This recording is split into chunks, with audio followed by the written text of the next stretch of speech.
साथियों नमस्कार।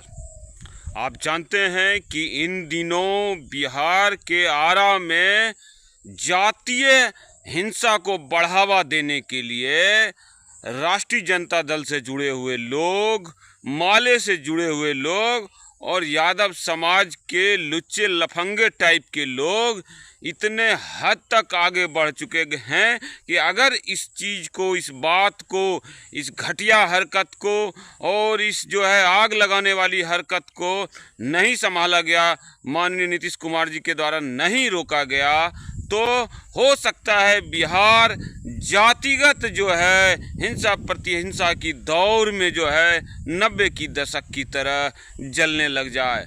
इसको रोकने का सबसे अच्छा तरीका है कि नज़र रखा जाए कौन क्या बोलता है। यूट्यूब पे कई वीडियो हैं और जहाँ तक संभव होगा मैं उस वीडियो को अपलोड कराऊंगा आप लोगों को।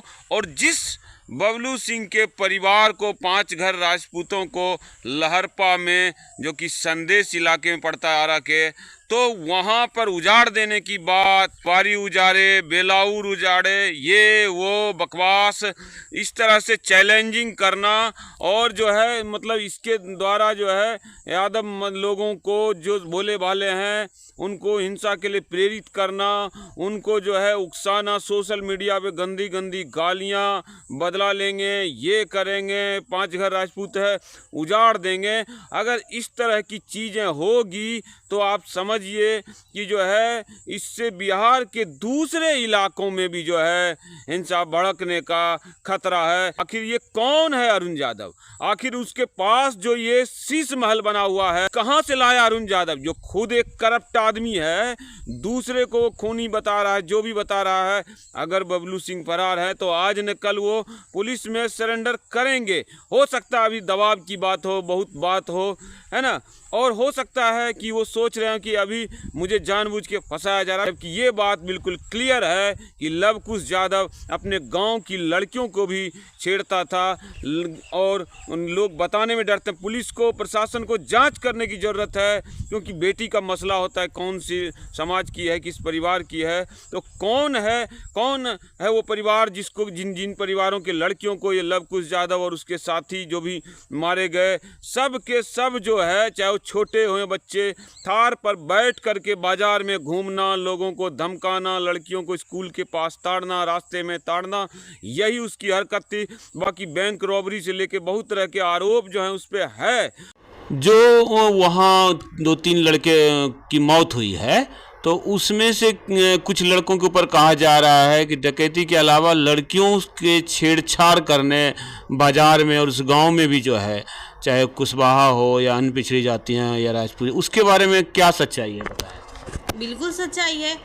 अब देखिए, हम लोग तो जानते हैं, लेकिन लड़की लोग हैं तो सब इज्जत का बात है, नाम नहीं लेंगे कैमरे पे, लेकिन हम लोग के सामने का घटना है। बता सकते हैं लड़की का क्या जाति था वो जिसको? नहीं, ये कैमरे पे हम नहीं बता सकते कौन सी, हम ही लोग के आसपास में ही है। अरे जाति का क्या, हाँ जाति क्या पूछ रहे हैं, हम लोग तो सिर्फ 4-5 घर राजपूत ही हैं। अच्छा, 4-5 घर राजपूत करता, हाँ करता था सब।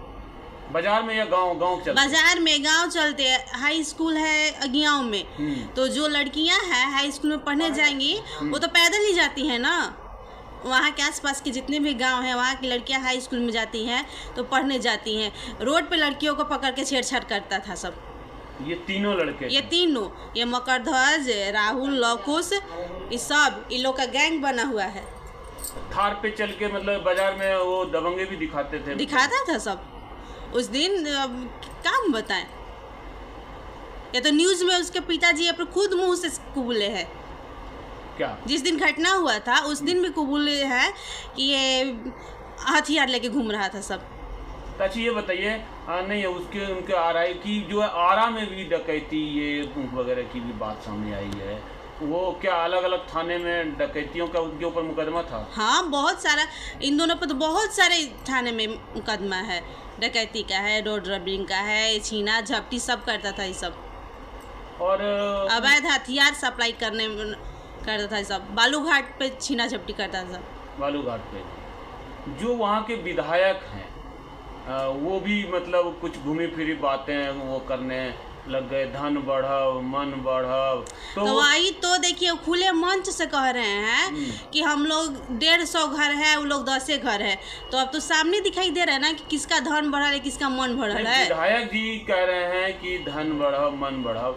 आपके पास 5 घर हैं, धन और मन बढ़ गया, तो क्या आप कहना चाहेंगे जो उनका करोड़ों और अरबों का घर मैंने अपने आंख से देखा है, हाँ। तो क्या उस पर भी तक सीबीआई छापा क्यों नहीं पड़ा, क्या लग रहा है आपको? ये तो सरकार की बात है, सीबीआई अपन छापा करे तो सामने देखने की बात है ना। तो एक विधायक का शीश महल तैयार है और दूसरे को, और हमारे घर में जो लोग कह रहे हैं कि फॉर्चूनर पे चल रहा है तो गाड़ी है घर है, तो घर देखिए हम बता देते हैं कि ये जो आरा में घर है ना, हमारे अजिया ससुर सिंचाई विभाग में थे, तो उनके पैसा से ही घर है। उनके रिटायरमेंट के समय जो पैसा हुआ था उस टाइम से ठेकेदारी भी तो करते ही हैं बबलू सिंह जी, जहाँ तक हाँ होता है। ठेकेदारी करते थे, अब बहुत कम हो गया है, अभी बहुत कम हो गया है। डर से दबाव हाँ से। तो देखिए कहाँ धन है हम लोग का। घर में जो है पुश्तैनी मकान है, यहाँ पे भी है, तो अजिया ससुर के खरीदा हुआ है अपना। हमारे घर में 6 सरकारी नौकरी है, हमारे घर में 6 सरकारी नौकरी है। जमीन भी कह रहा कोई 10 बीघा से ज्यादा नहीं है, नहीं है, उसी में 3-4 भाई हैं आप लोग। उसी में मेरे ससुर 3 भाई हैं, और फिर आप लोग भी 3-4, उसके बाद हम लोग 3 भाई। 1-1 बीघा भी नहीं पड़ा मुश्किल से। बताइए कितना पड़ेगा। तो कह रहे लोग कि इतना धन है, इतना मतलब कहाँ है बताइए। तो मतलब विधायक जी जो है वो डराने की कोशिश कर रहे हैं, बिल्कुल डराने की कोशिश कर रहे हैं। छोड़ जाए गाँव छोड़, हाँ कि गाँव छोड़ दो, गाँव छोड़ दो, ये लोग 10 घर बा, अगर मारियो तो हम जो क्या करी ये लोग। तो ऐसे में क्या मतलब करनी सेना से आशा करते हैं आपकी, वो भी आशा करते हैं कि सब लोग मिलकर आंदोलन करें। देखिए हमारे घर के परिवार, मतलब परिवार अपना ही परिवार समझिए लोग, और हम लोग को मदद करिए।